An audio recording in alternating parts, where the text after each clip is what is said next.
राजस्थानने semifinal जिंकली, विराटने आणखीन एक विक्रम रचला, त्याच्यामुळे सर्वप्रथम विराटचं अभिनंदन.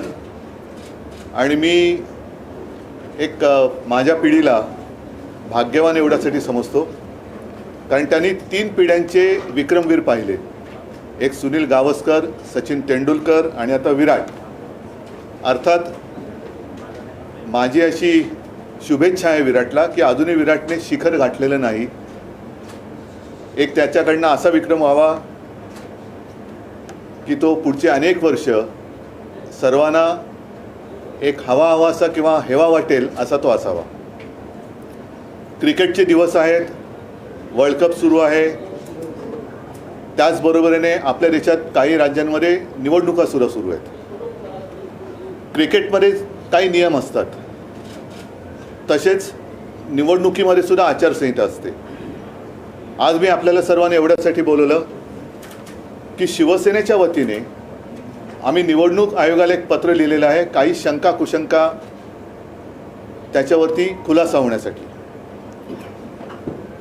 अनेकदा असं वाटतं की केवळ भारतीय जनता पक्ष सत्तेवर बसलाय म्हणून त्यांना फ्री हिट द्यायची आणि आम्ही काय केलं तर मात्र आमची हिट विकेट काढायची. ह्याला काय मोकळ्या वातावरणातल्या निवडणुका म्हणू शकत नाही. अगदी स्पष्ट बोलायचं म्हणजे आपल्याला सर्वांना कल्पना आहे की 1987 साली पार्ल्यामध्ये जी पोटनिवडणूक झाली होती, आमच्याकडनं डॉक्टर रमेश प्रभू विजयी झाले होते आणि मी जर चुकत नसेन तर भारतीय जनता पक्ष तेव्हा आपल्या विरोधात लढला होता. आणि ही देशातली माझ्या माहितीप्रमाणे पहिली निवडणूक पोटनिवडणूक असली तरी जी हिंदुत्वाच्या मुद्द्यावरती नुसती लढली नाही तर जिंकली गेली. नंतर मग भारतीय जनता पक्ष आमच्यासोबत आला वगैरे वगैरे वगैरे सगळं झालं. पुढचा इतिहास तुम्हाला सर्वांना कल्पना आहे. त्याची आठवण एवढ्यासाठी मी करून दिली की त्या निवडणुकीपासून अगदी 95 साली आमचं सरकार आलं तोपर्यंत आमचे 5 ते 6 आमदार, त्याच्यामध्ये सुभाष देसाई, सूर्यकांत महाडिक, रमाकांत मयेकर, बापू खेडेकर, रमेश प्रभू हे तर बाद ठरवले गेलेच. परंतु सगळ्यात धक्कादायक गोष्ट अशी होती की लोकशाहीमधला मूलभूत जो मतदानाचा अधिकार आहे तो यांच्यासह अगदी शिवसेना प्रमुखांचा सुद्धा 6 वर्षासाठी काढून घेण्यात आला होता. कारण काय होतं तर हिंदुत्वाचा प्रचार केला. वातावरण तेव्हा देशात असं होतं की दुसरं कोणीही हिंदुत्वाबद्दल बोलायला कसरत नव्हतं, बोलू शकत नव्हतं. गर्व से कहो हम हिंदू है हा जो नारा तो विश्व हिंदू परिषदेने दिला असेल, पण जो बुलंद केला तो हिंदू हृदय सम्राट शिवसेना प्रमुखांनी केला. मंदिर वही बनाएंगेचे ते दिवस होते. निवडणुका अगदी तेव्हा जोरात लढल्या जात होत्या आणि केवळ हिंदुत्वाचा प्रचार केला, मंदिर वही बनाएंगेचा प्रचार केला म्हणून या सर्वांवरती कारवाई केली गेली. हिंदू हृदय सम्राटांवरती सुद्धा जे कधी आयुष्यात निवडणूक लढणारच नव्हते त्यांना निवडणूक लढवण्यापासून लांब ठेवण्यात आलं आणि परत एकदा सांगतो मतदानाचा अधिकार काढण्यात आला होता.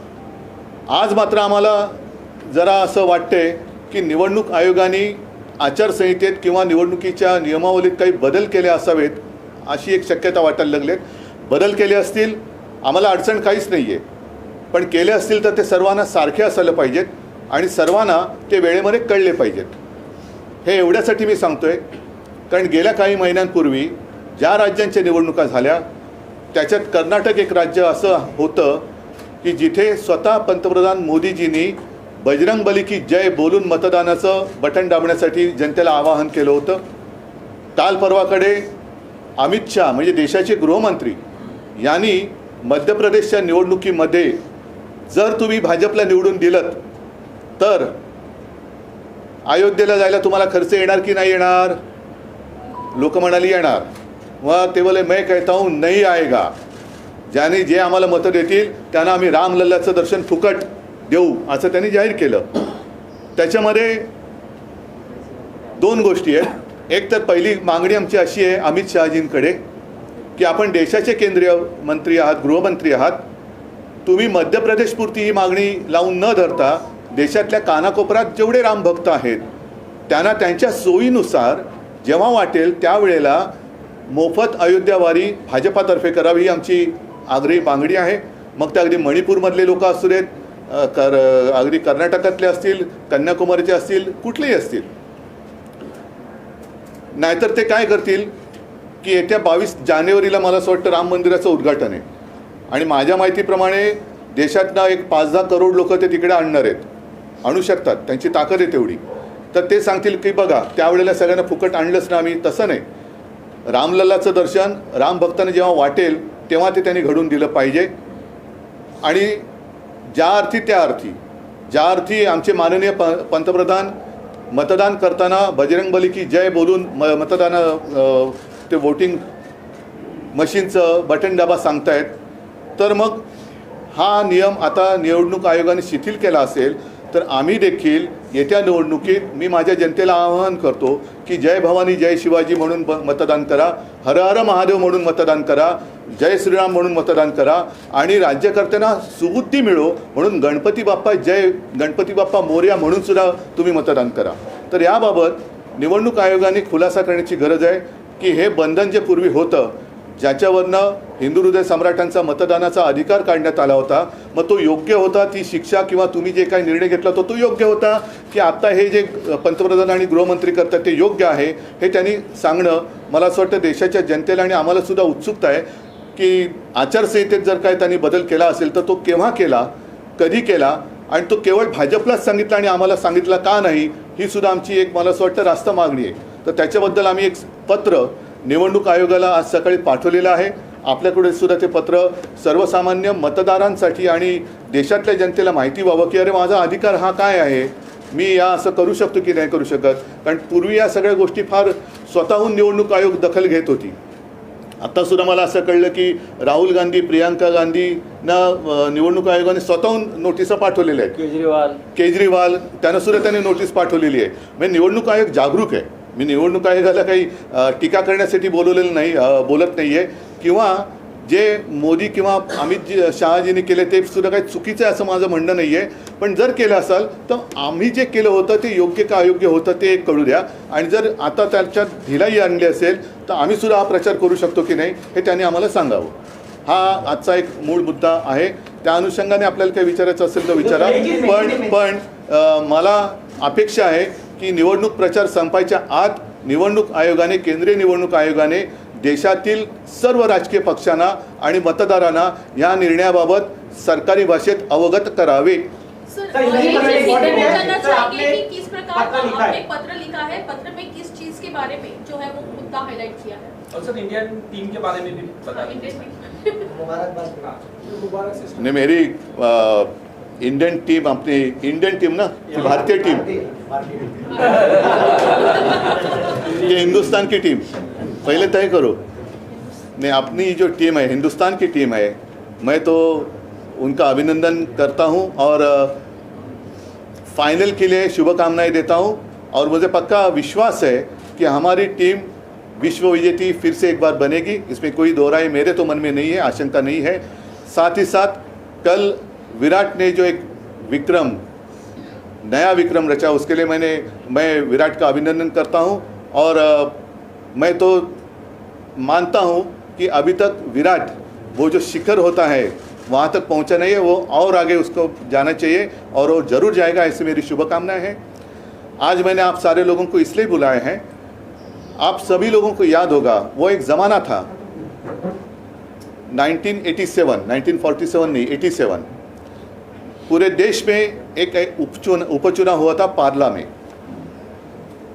शिवसेना अकेली थी और खिलाफ सारे लोग थे, कांग्रेस भी थी और भारतीय जनता पार्टी भी थी. और वो पहला चुनाव शायद इस देश में सिर्फ लड़ा नहीं, जीता हुआ था हिंदुत्व के मुद्दे पर. उसके बाद कई बार हमने चुनाव लड़े, कई बार हम चुनाव जीते, लेकिन हमारे जो विधायक थे उसमें स्वयं सुभाष देसाई जी है, हमारे रमाकांत मयेकर जी थे, रमेश प्रभु जी थे, बापू खेड़ेकर, सूर्यकांत महाडिक जी थे और स्वयं बाला साहब जी, हिंदू हृदय सम्राट बाला साहब ठाकरे. उनका मतदान करने का अधिकार छीन लिया गया था. क्यों? क्योंकि उन्होंने हिंदुत्व का प्रचार किया था. गर्व से कौम हिंदू है नारा जरूर किसी और ने दिया होगा, लेकिन उसको बुलंद किया था हिंदू हृदय सम्राट बाला साहब ठाकरे जी ने. उस वक्त उन्होंने प्रचार किया हिंदुत्व का, मंदिर वही बनाएंगे, तो उस प्रचार को करप्ट प्रैक्टिस एक वर्ड इस्तेमाल किया गया था। करप्ट का मतलब क्या होता है आप सब लोग जानते हैं। करप्ट प्रैक्टिस कहकर सारे लोगों को सजा दी गई थी। तो अब मैं जानना चाहता हूँ, पिछले कुछ महीनों में कर्नाटक में जो चुनाव हुआ था तो हमारे प्रधानमंत्री जी वहाँ गए थे और उन्होंने स्वयं कहा था कि जब भी मतदाताओं को आह्वान किया था कि जब भी आप मतदान करोगे तो बजरंग बली की जय कहकर मतदान का वो जो बटन है वो दबाइए। कल परसों हमारे केंद्र के गृह मंत्री अमित शाह जी मध्य प्रदेश गए थे। उन्होंने सारे लोगों को कहा कि आप अयोध्या जाएंगे तो खर्चा आएगा कि नहीं आएगा, तो लोगों ने कहा आएगा। तो बोलते मैं कहता हूँ नहीं आएगा। अगर आप भाजपा को वोट करेंगे तो आप सभी लोगों को फ्री में हम रामलला का दर्शन करेंगे। तो क्या जो कोड ऑफ कंडक्ट है उसमें कोई बदलाव चुनाव आयोग ने लाया है? अगर लाया होगा तो सारे लोगों को अवगत करना चाहिए कि आप भी अब भगवान के नाम पर, धर्म के नाम पर वोट मांग सकते हैं। हाँ, ये बात अलग है, शायद अमित शाह जी को अब पता चला होगा कि उनकी जीत अब सिर्फ राम भरोसे है, उनका कर्तृत्व कुछ दिखाई तो नहीं दे रहा है, तो राम भरोसे वो वोट मांग रहे तो वो बात अलग है। लेकिन उस वक्त जो मेरे पिताजी को हिंदू हृदय सम्राट बाला साहब जी, सुभाष देसाई जो हमारे अन्य लोग थे, उनको जो सज़ा सुनाई गई थी तो वो सही थी या गलत थी? अब क्या उसमें कोई बदलाव लाया गया है? और अगर बदलाव लाया गया होगा तो हमें कोई अड़चन नहीं, हम तो उनका स्वागत करेंगे क्योंकि हमने वो सज़ा तो भुगत लिए। तो अब उसमें कोई अगर बदलाव लाया होगा चुनाव आयोग ने तो उसे चुनाव आयोग को आज हमने एक लेटर लिखा है, खत लिखा है और हमने कुछ सवाल पूछे कि अब की स्थिति क्या है, क्या आपने कुछ उसमें बदलाव किया है, तो हमें आप बताइए ताकि हम भी आगे जाकर जय भवानी जय शिवाजी, हर हर महादेव और जो राज्यकर्ता है उनको सुबुद्धि आने के लिए गणपति बाप्पा मोरया कहकर बटन दबाइए, ऐसे आह्वान हम हमारे मतदाताओं को कर सकते हैं। तो उसमें कोई गलत किया है ऐसे मैं नहीं मानता, लेकिन अगर किया है तो हमें भी उस तरीके से प्रचार करने का मौका मिलना चाहिए। नहीं तो जैसे मैंने कहा कि क्रिकेट के दिन चल रहे हैं, सिर्फ वो कुर्सी पे बैठे हैं इसलिए उनको फ्री हिट और हमने कुछ किया तो हमारी हिट विकेट, ये कानून हमें मंजूर नहीं है। सर, जिस प्रकार जैसे कि हम देख रहे हैं कि चुनाव जैसे ही नजदीक आता है, कोई भी राज्य का चुनाव हो, धर्म के मुद्दे पर जो है वो राजनीति ज्यादा गर्माते हम तो चुनाव आयोग ने जितने सारी पाबंदी लगाई है या जितने सारे कोड ऑफ कंडक्ट में नियम है उस पर ही हम प्रचार करते हैं। नाही, मला आता त्याच्यात बोलायचं नाही आहे। पहिले या विषयावरती निवडणूक आयोगाने खुलासा करावा आणि जसं या सर्व लोकांचा एक लोकशाहीतला मूलभूत अधिकार, मतदानाचा अधिकार जो कधी कोणी काढू शकत नाही, कारण तुमच्या मतदानावरतीच सरकार निवडून येतं, अशा वेळेला तुम्हाला मत देण्याचा अधिकारच काढून घेतला तर हा निवडणूक आयोगाचा गुन्हा आहे। तो आमच्यावरती लादून तुम्ही आम्हाला शिक्षा केली होती तर ती शिक्षा योग्य होती की नव्हती, का आता होते ते योग्य आहे हे त्यांनी आम्हाला सांगावं। आपको लग रहा है चुनाव आयोग पार्शियलिटी कर रहा है बाकी दलों? मैं अभी नहीं कहता कुछ, चुनाव आयोग से उत्तर आने दो। सर, जैसे की प्रश्न आहे की अमित शहा यांनी आचारसंहितेचा भंग केला आहे असं तुमचं म्हणणं आहे? तो केला आहे की नाही हे मला निवडणूक आयोगाने सांगायला हवं। मी असं काहीच म्हणत नाही, कारण मी निवडणूक आयोग नाही आहे। निवडणूक आयोगाने जर काही कायद्यात बदल केला असेल आणि जर का मला तो माहिती नसेल तर ते मी असं बोलणं योग्य नाही। त्याच्यामुळे निवडणूक आयोगाने जर पंतप्रधान आणि केंद्रीय गृहमंत्री असं बोलत असतील तर माझा असा समज आहे की निवडणूक आयोगाने त्याच्यात बदल केला असावा, पण तो असेल तर तो सर्व पक्षांना सांगण्यात आला पाहिजे। विपक्ष के नेताओं को नोटिस इशू किए जाते हैं चुनाव आयोग द्वारा, लेकिन सत्ता पक्ष के साथ ऐसा अब तक देखा नहीं। आपको लग रहा है कि ये दोहरा नहीं, मैं इसलिए आज कोई उनकी निंदा नहीं करता, वो तो मराठीत म्हणतात ना जागरूक है। जैसे उन्होंने केजरीवाल जी को एक नोटिस भेजी है, मैंने सुना प्रियंका गांधी जी को भेजी है, राहुल गांधी जी को भेजी है, तो अगर मतलब वो काम कर रहा है, ऐसे नहीं कि वो चुनाव आयोग काम नहीं कर रहा है, तो चुनाव आयोग तो काम कर रहा है। तो अभी इतने जागरूक चुनाव आयोग है तो उनको ये भी कहना चाहिए कि ये अनदेखी है कि ये सही है। मुफ्त ट्रेन का लालच दिया जा रहा है वोटर्स को, आपको लग रहा है कि मुफ्त में दर्शन कराएंगे? नहीं, अभी उनका कारोबार सिर्फ राम भरोसे चल रहा है, उनका भरोसा सिर्फ प्रभु राम पर है, दूसरा कुछ नहीं है। वो बात अलग है, वो राजनीति में यहाँ नहीं लाना चाहता। सिर्फ और सिर्फ आज मैं इतना ही चाहता हूँ, इतना ही सीमित रखना चाहता हूँ कि चुनाव आयोग ने हम सारे लोगों को अवगत करना चाहिए कि ये जो हो रहा है या इसे ठीक है, इसको हमने इजाज़त दी है तो हम भी करेंगे। जैसे मैंने कहा, हम भी आह्वान करेंगे, जय भवानी जय शिवाजी करा, हर हर महादेव म्हणा, गणपती बाप्पा मोरया म्हणा प्रत्येकाने। आणि काही जण मग ते निवडणुकीच्या मतदानाच्या वेळेला पूर्ण हनुमान चालीसा वगैरे बोलतील, तब तक कतार चलते रुकी रहेगी सब लोग। उद्धव जी, आपको लगता है कि जब चुनाव आता है तो बीजेपी की तरफ से नया धारणा सामने रखी जाती है? पहले 15 लाख रखा गया, अब एमपी में चुनाव है कि राम दर्शन आपको फ्री में किया जाएगा। मैं इस बारे में अभी कुछ नहीं कहना चाहता, लेकिन इसको इजाज़त है या नहीं, यही सिर्फ मैं यहाँ चुनाव आयोग से समझना चाहता हूँ। उद्धवजी, तुम्ही राम मंदिराचा मुद्दा उपस्थित केला। अनेक निवडणुकांमध्ये राम मंदिर निर्माणाचा प्रश्न हा केंद्रस्थानी राहिला। शिवसेनेचं या मंदिर निर्माणात आंदोलनातही सहभाग होता आणि उभारणीतही त्याच्याबद्दल धन्यवाद तुम्हाला।